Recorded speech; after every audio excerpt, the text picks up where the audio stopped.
Bora lá, turma. Vamos praticar agora alguns exercícios sobre polígonos regulares inscritos e circunscritos. Primeiramente, vou dar uma relembrada aqui sobre as nossas tabelinhas, o nosso quadro resumo para esses tipos de polígono. Lembrando que a gente trabalhou com três tipos de polígono, o triângulo equilátero, o quadrado e o hexágono regular. Vamos relembrar aqui a tabela dos polígonos inscritos. Ora, na construção dessa tabela, vimos que a gente tem que organizar o esqueleto dela da seguinte maneira, o triângulo equilátero, o quadrado e o hexágono regular, ou seja, em ordem crescente de lado. E os elementos do polígono, que é o apótema e o lado. Pronto, feita essa construção, a gente vai na tabela e vai preencher ela da seguinte forma. 1, 2, 3, depois 3, 2 e 1. Divide os apótemas por 2. Só os apótemas, pessoal. Então, apótemas sobre 2. E a raiz você põe no 3 e no 2. Então, no 3 e no 2. Porque a raiz quadrada de 1 é o próprio 1, tá bom? Então, você precisa preencher essa raiz no numerador. Pronto, feito isso aí é muito parecido com a tabela dos ângulos fundamentais na trigonometria. A gente só tem uma etapa a mais, que é multiplicar todo mundo pelo raio da circunferência.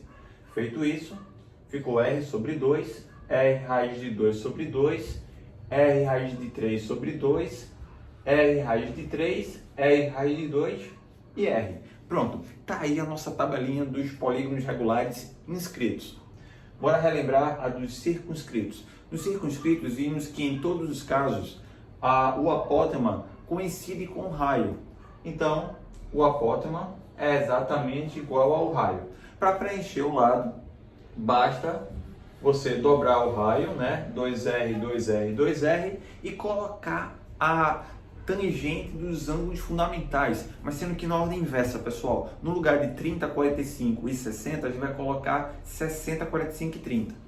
Ou seja, a de 60 vale raiz de 3, a de 45 é 1, aí eu não preciso colocar, porque multiplicar por 1 não vai interferir em nada, e a de 30, raiz de 3 sobre 3.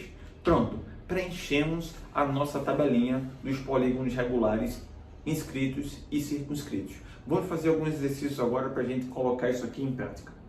Veja bem, na apostila, na página 71, a questão 25, ele fala de um triângulo equilátero cujo lado vale 8 raiz de 3. Note que eu estou usando aqui L3 para representar o lado do triângulo. Quando eu estiver me referindo a informações sobre o quadrado, eu vou colocar o índice 4, o hexágono índice 6, tá bom? Porque vai ter questões que vai acontecer como aconteceu nessa daqui, que a gente vai trabalhar com mais de um polígono. E aí, para a gente diferenciar os elementos de um polígono do outro, a gente coloca esses índices, tá bom?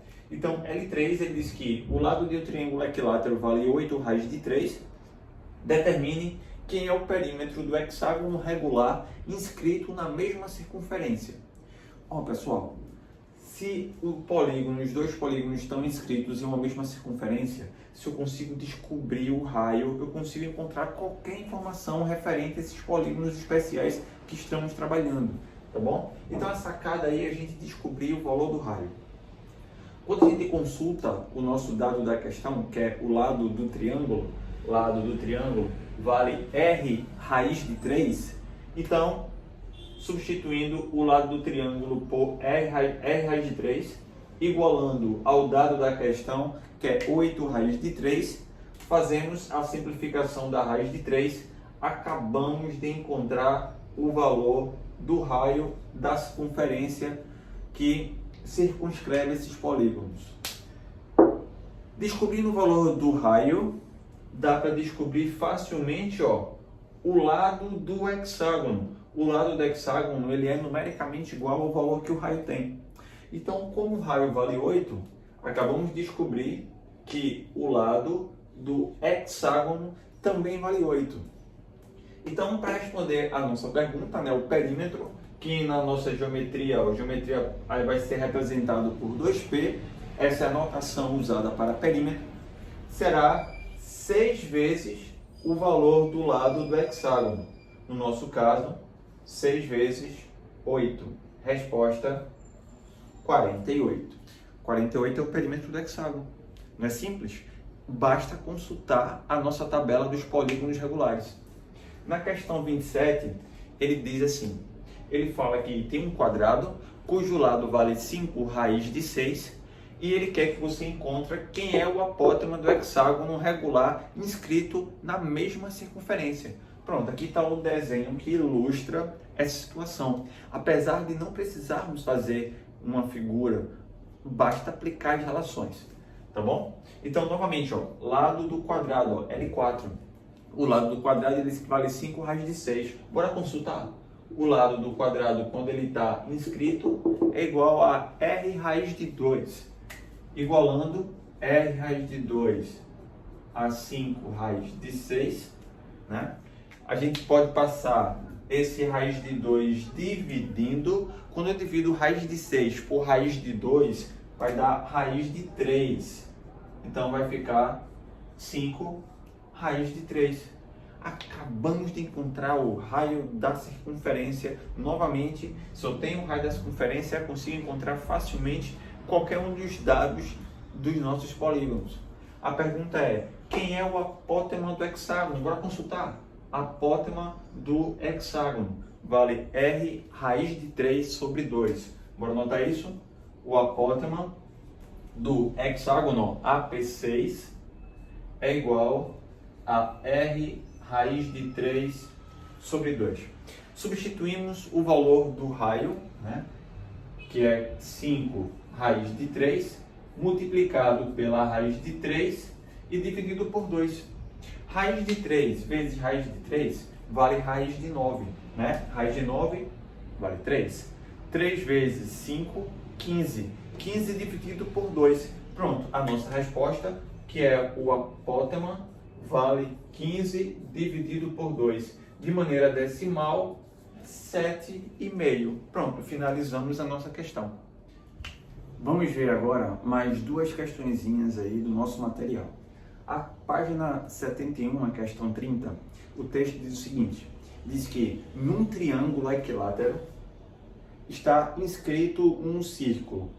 Nesse círculo está inscrito um outro triângulo equilátero. Aí ele quer que você encontre, né? Determine o lado do triângulo equilátero maior, sabendo que o lado do menor vale 6 raiz de 3. Veja bem, eu temos aqui duas situações, né? Eu tenho o triângulo equilátero maior, que em relação ao círculo, ele está circunscrito, né? Ele está por fora. E tenho o triângulo menor, que em relação ao mesmo círculo, ele está inscrito. Então, tem um triângulo inscrito no círculo, que é o pequenininho, e tem um triângulo circunscrito, que é o triângulo maior. A gente pode usar agora as nossas duas tabelinhas para resolver essa questão.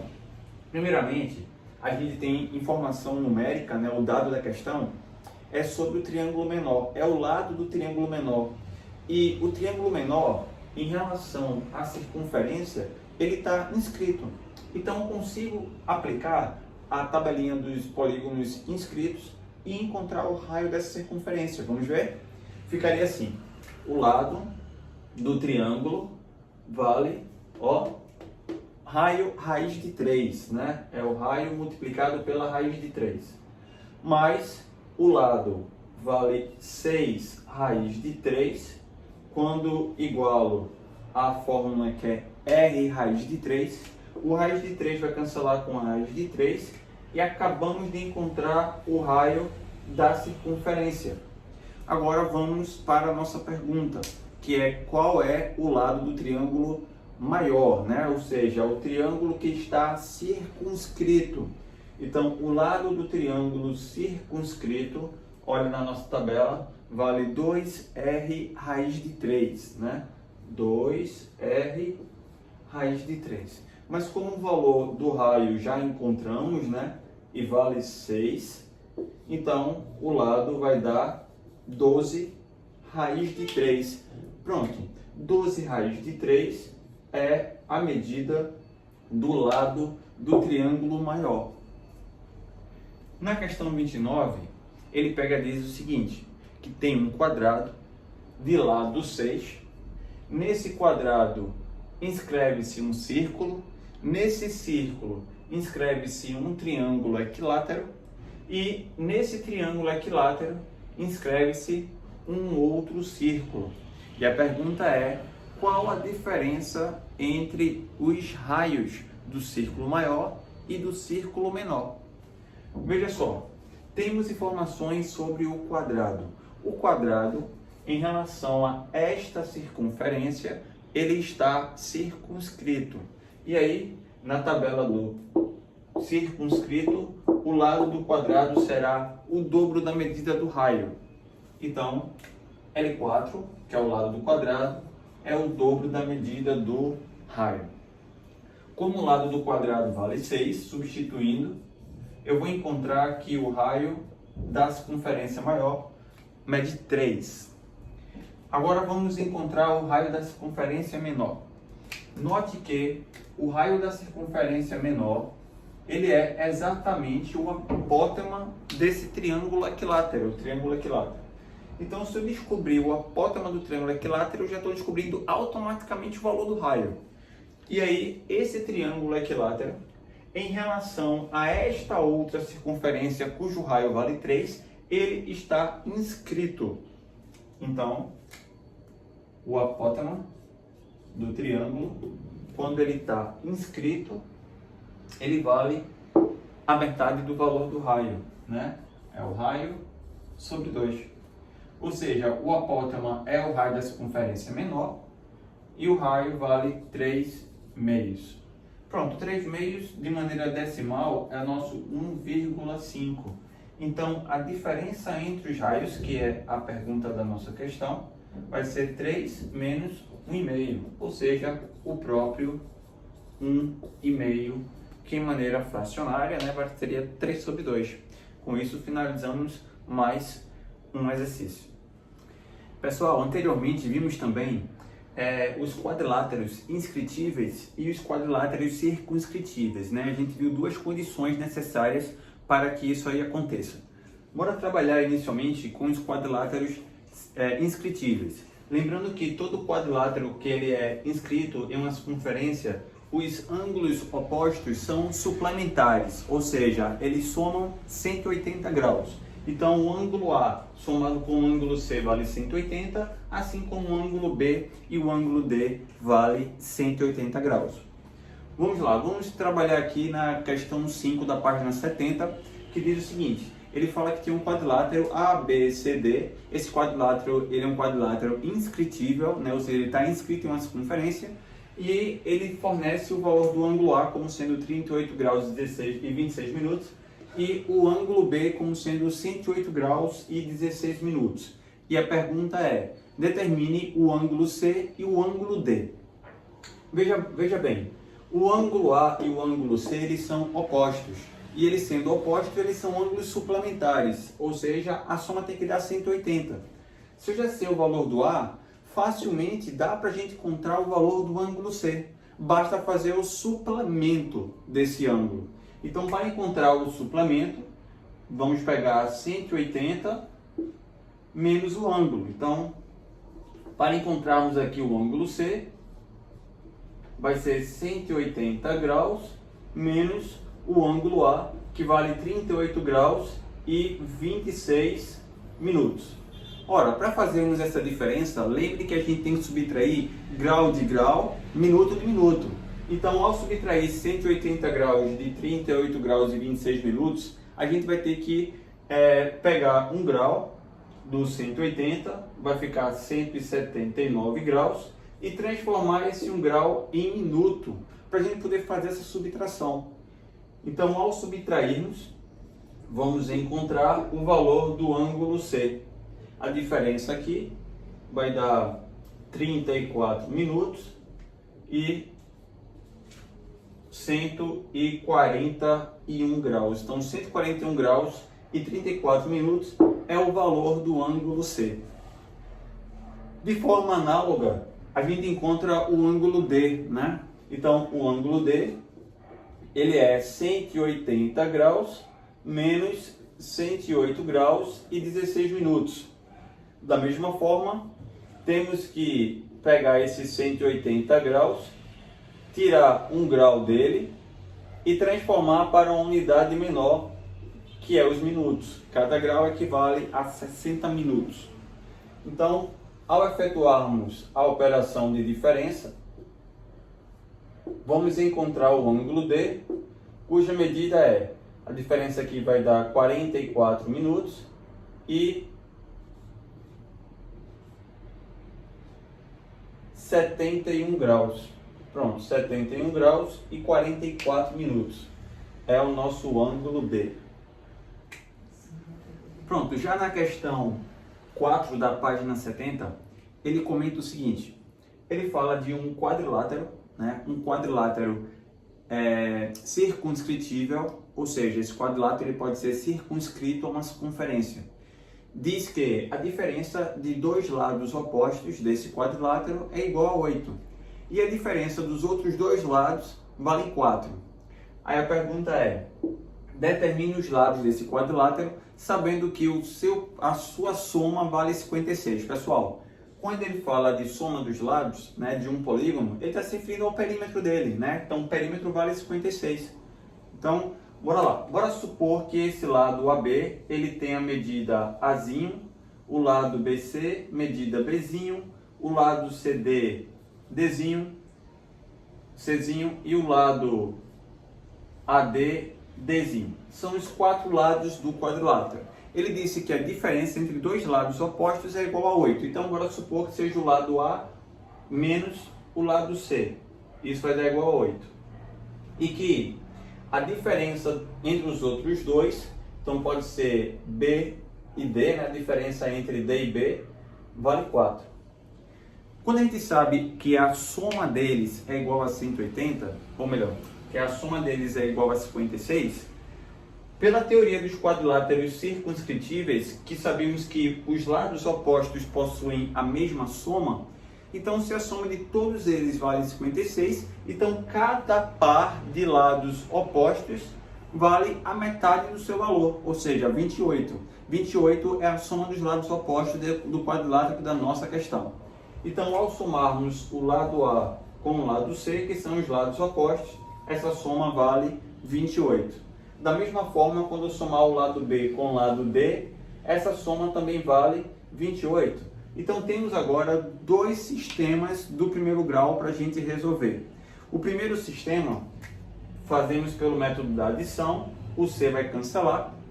Vamos ficar com 2A igual a 36 e vamos encontrar o valor do A igual a 18. Encontramos a medida de um dos lados desse quadrilátero. Substituindo esse valor do A em qualquer uma das equações, posso substituir aqui na primeira, ó, encontraremos 18 menos o valor do C é igual a 8. Consequentemente, o C vai assumir valor igual a 10. De modo análogo, a gente faz o outro sistema, tá bom? Então, o método da adição vai cancelar o valor do B. D mais D, vamos encontrar 2D igual a 32. Então, D vai dar 16, que é 32 dividido por 2. E, por fim, o último lado do quadrilátero, substituindo em qualquer uma das equações, novamente eu vou substituir na primeira e vamos encontrar o valor do B igual a 12. B igual a 12. Com isso, tenho como resposta, né, os lados do quadrilátero, cujas medidas são 18, 12, 10 e 16. A ordem, isso aí não vai influenciar, tá? A gente colocou esses nomes, né, A, B, C, D, e encontrou o valor de cada um deles.